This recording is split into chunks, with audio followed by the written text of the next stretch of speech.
ওপার বাংলার বোঝে না সে বোঝে না সিরিয়ালে পাখি চরিত্রে অভিনয় করে জনপ্রিয়তা অর্জন করেন মধুমিতা সরকার। নতুন করে প্রেমের সম্পর্কে জড়িয়েছেন এই সুন্দরী। বিবাহ বিচ্ছেদের পর কারো সঙ্গে সম্পর্কে জড়াতে দেখা যায়নি তাকে। তবে এই দুর্গাপূজায় পুনরায় সম্পর্কে জড়িয়েছেন মধুমিতা।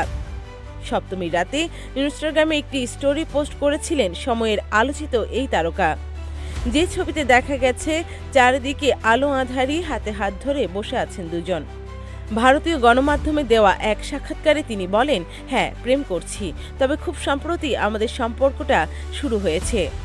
বিয়ে করছেন কিনা জবাবে মধুমিতা বলেন, সবে প্রেমের শুরুটা হয়েছে, বিয়ে নিয়ে এখনই কিছু ভাবিনি। বলে রাখা ভালো, সৌরভ চক্রবর্তী এবং মধুমিতা সরকার সবিনয় নিবেদন সিরিয়ালে অভিনয় করে দর্শকের মনে জায়গা করে নেন।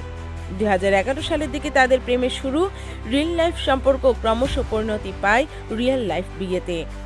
ধারণা করা হয় 2015 সালেই বিয়ে করেছিলেন এই জুটি। কিন্তু সংসারের সুখ বেশি দিন স্থায়ী হয়নি। 2019 সালে সৌরভের সঙ্গে বিবাহ বিচ্ছেদ ঘটে মধুমিতার। সিরিয়ালের গণ্ডি পেরিয়ে ক্যারিয়ারে লাভ আজকাল, চেন্নাই, দিলখুশ সহ 11টি সিনেমায় অভিনয় করেছেন মধুমিতা সরকার। এছাড়া উত্তরণ, শ্রীকান্ত ও জাতিস্বর নামে 3টি ওয়েব সিরিজেও কাজ করেছেন তিনি।